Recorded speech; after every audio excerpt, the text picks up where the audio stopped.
7 برس کی عمر ہے. بات یہ ہے کہ بچپن میں آپ پر بڑی اللہ تبارک و تعالیٰ کی طرف سے جو ہے عنایات ہو رہی ہیں. ذرا ان عنایات کا ذکر کیجئے, خاص طور پہ سرکار علیہ السلام کی جو عنایت ہے. جی ماشاءاللہ. بسم اللہ الرحمن الرحیم. سلسلہ چشتیہ کی جب بات آتی ہے تو درد اور سوز دل میں آ جاتا ہے. تو یہ حضرت خواجہ فخر الدین فخر جہاں سلسلہ چشتیہ کے مجدد اور با کمال عالم دین, بچپن میں ہی ان کے آثار دیکھیں. یہ دیکھیں کہ بعض جو ہم لفظ کتابوں میں پڑھتے ہیں کہ وہ مادرزاد ولی ہیں, اس طرح کی ہزاروں مثالیں ملتی ہیں حضور غوث اعظم کے حوالے سے, محبوب سبحانی کے حوالے سے. اسی طرح حضرت فخر الدین فخر جہاں علیہ رحمہ 7 برس کی عمر, جیسے آپ کہہ رہے ہیں, فرما رہے ہیں 7 برس کی عمر بالکل ابھی معصومیت کی اور کم سنی کی عمر ہوتی ہے.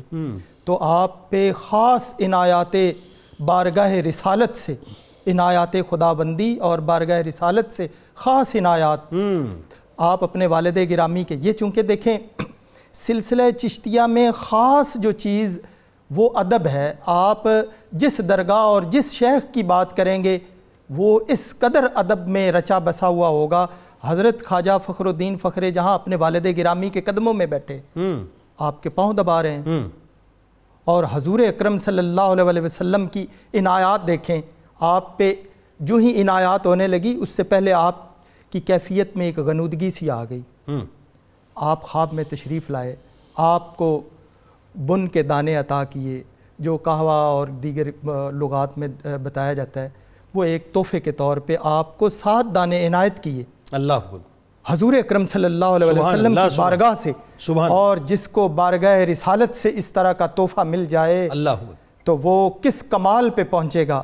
حضرت خواجہ فخر الدین فخر جہاں بیدار ہوئے, آپ کی ہتھیلی میں بالکل جو خواب میں دیے گئے بظاہر بھی آپ کی ہتھیلی میں وہ ظاہری طور پہ موجود. سبحان اللہ سبحان اللہ سبحان اللہ. جب وہ دانے دیکھے تو آپ نے اپنے والد گرامی سے ذکر کیا. آپ کے والد گرامی نے کہا اس میں کچھ میرا حصہ بھی ہے. اللہ اکبر. تو وہ جب حضرت خواجہ فخر الدین فخر جہاں کا ادب اور احترام, آپ نے وہ ہتھیلی آگے کر دی. آپ کے والد صاحب نے جو دانے 2-3 اٹھانے تھے جتنے بھی لیے, باقی کہا کہ یہ آپ کا حصہ ہے. جو ہی آپ نے وہ لیے اور تناول کیے, کھائے, آپ کے دل و دماغ میں ایک ایسی روحانیت پیدا ہو گئی اور بارگاہ رسالت سے وہ ولایت کی ایسی خوشبو پیدا ہو گئی. اللہ دیکھیں یعنی جس کو سرکار علیہ السلام چن لیں بنفس نفیس تشریف لا کے پھر اس کو عطا کر دیتے ہیں. یہ جنید بھائی یہ بڑا منفرد واقعہ ہے. دیکھیں بہت سارے ایسے واقعے جو خواب میں آپ کی زیارت ہوئی, وہ اس طرح کی پورے کمرے میں مہک ہے, خوشبو ہے. جو آپ کو تحفہ دیا گیا کھانے کے لیے, ایک میوہ دیا گیا, ایک چیز پیش کی گئی, وہ بنفس نفیس اور ظاہری طور پہ آپ کی ہتھیلی میں موجود ہے, اور پھر وہ آپ نے کھائی, اور آپ کے بدن میں جو روحانیت بیدار ہوئی اور وہ قابل دید تھی اور وہ دیکھنے کے قابل. اسی طرح دیکھیں حضرت خواجہ فخر الدین فخر جہاں کم عمری میں ہی, چونکہ آپ کے والد گرامی کا وصال ہو گیا, جیسے آپ نے بھی ذکر کیا 16 برس میں, آپ کو اس سے پہلے بلایا اور اپنے سینے سے کافی دیر لگائے رکھا. سینے سے جب لگائے رکھا تو یہ ہوتی ہیں, بہت سارے آج کی سائنس نے بھی ثابت کر دیا ہے کہ لوگوں کے بدن سے اور بزرگوں کے بدن سے کچھ ریز نکلتی ہیں, کچھ آنکھوں سے, کچھ دل سے.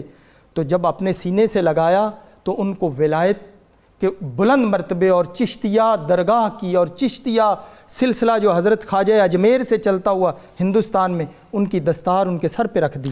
اور اتنی کم سنی میں. اور میں وہی عرض کر رہا ہوں کہ یہ 17 برس کی عمر میں منتقل کر دینا اس سلسلے کو, میرا خیال ہے یہ شاید واحد واقعہ تاریخ میں ملتا ہے, یا کوئی اور کم عمر ایسی ہستی ہمیں ملتی ہیں؟ بہت سارے بزرگار جن کو خلافت پہ باقاعدہ معمور کر دیا. نہیں, وہ یہ منفرد ہے. یہ منفرد بات ہے. یہ میں یہ سمجھنا چاہ رہا ہوں. اس طرح حضور غوث اعظم کے حوالے سے بہت ساری کہ آپ نے نظر ڈالی تو ولایت کے درجے پہ پہنچا دیا, چوروں پہ نظر ڈالی تو چوروں کو کتب بنا دیا, گدی پر بٹھا دینا, ہاں باقاعدہ مسند نشین کرنا, یہ منفرد جو ہے بات ہے. حضرت خواجہ فخر الدین فخر جہاں وہاں سے چلے, وہ کہتے ہیں کہ اسی عمر میں جو ایک اندر سے تڑپ اٹھ گئی, وہاں سے دلی تشریف لائے, چونکہ دلی ایک چشتیہ کا مرکز تھا اور آپ کو ایک ارادت بھی تھی. آپ کے خواجہ جہاں آبادی جو خواجہ کلیم اللہ جہاں آبادی ہے وہاں پہ زیارت کی, حضرت خواجہ قطب الدین بختیار کاکی علیہ رحمہ کی درگاہ پہ زیارت کی, پھر آپ وہاں پہ کتنا عرصہ خواجہ محبوب الہی کی درگاہ پہ معتکف رہے. تو یہ کیا ہے؟ یہ چیزیں کہتے ہیں مولانا جامی علیہ رحمہ نے فرمایا محبت است کہ دل را نمی دہد آرام وگرنہ کیست کے آسودگی نمی خواہد۔ یہ محبت ہی ہے جو دل کو چین نہیں آنے دیتی، ورنہ کون نہیں آرام حاصل کرنا چاہتا۔